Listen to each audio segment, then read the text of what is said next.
ناوەندی هەڵبژاردنەکانی کۆمەڵی ئیسلامی لا ڕێگەی چەند پێشنیارێکەوە داوا لە کۆمسیۆنی باڵای سەربەخۆی هەڵبژاردنەکانی کوردستان دەکات ماوەی بانگەشەی هەڵبژاردن بۆ 15 ڕۆژ کەم بکرێتەوە و لە شارەکانیشدا چەند ناوەندێکی گشتی بۆ پارتەکان دیاری بکات کە بانگەشەی تێدا بکەن.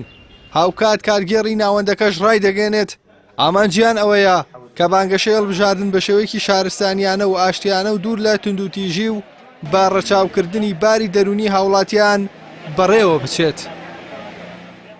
بەپی زانیاریەکانی ئێمە کۆمسیۆن بەنیازە ماوەی 20 ڕۆژدا بنێ بۆ بانگەشەی هەڵبژاردن. ئێمە و کۆمەڵی ئیسلامی دوو پێشنیارمان کردو بۆ کۆمسیۆنی باڵای سەربەخۆی هەڵبژاردن و ڕاپرسی کە یەکەمیان ئەوەیە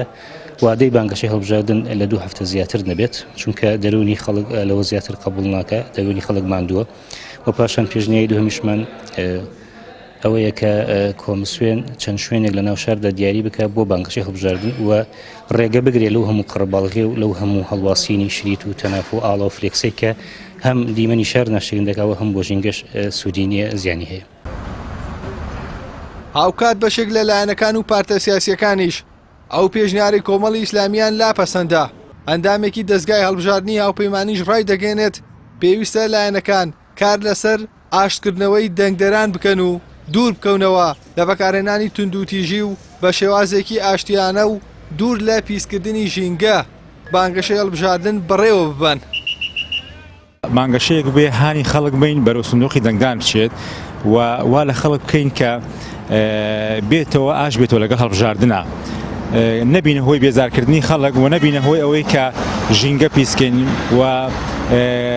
کاریگەری خراپمان هەبێت لەسەر ئیشوکاری ڕۆژانەی خەڵکی. بۆیە ئێمە وەکو هاوپەیمانی لەگەڵ بانگەشەی شارستانیین لەگەڵ بانگەشەیەکین کە نەبێتە هۆی بێزارکردنی خەڵک و بانگەشەیەک بێت کە هەموو لایەنێک باسی باشی خۆی بکە و تەشیر و خراپەکاری لایەنەکانی تر نەڵێ و نەبێتە هۆی ئەوەی کە ئاشتەوایی کۆمەڵایەتی تێک بات بێتە هۆی بێزارکردنی خەڵکو کێشە و گیرروگرفتی لێبێتەوە.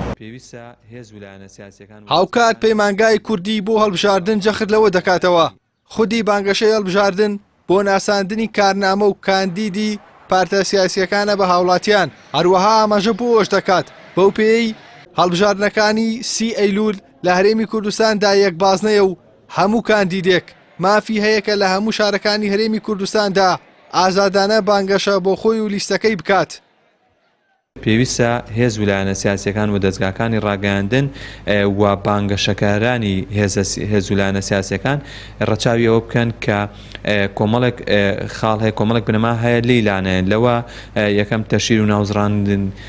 ناوزڕاندنی هێز و لایەنە سیاسیەکانی بەرامبەر و ڕەچاوکردنی ژیانی گشتی و بەکارهێنانی دام و دەستگای گشتی و تێکنەدانی زەوقی گشتی کە ئەمە لەو بنەمایانن کە پێویستە لە ماوەی بانگەشە هەڵبژاردنە هەم هێز و لایەنە سیاسیەکان هەم کاندیدەکانیش ڕەچاوی بکەن و پێوەی پابەند بن.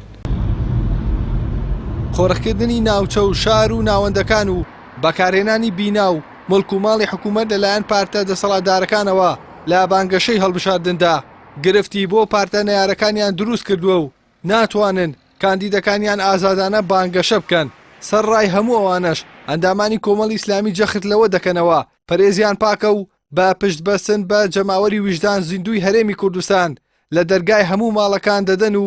بە شارستانی و ئاشتیانە بانگەشەی هەڵبژاردن بەڕێوە دەبن. ئیحسان سابر کەناڵی ئاسمانی پەیام سلێمانی.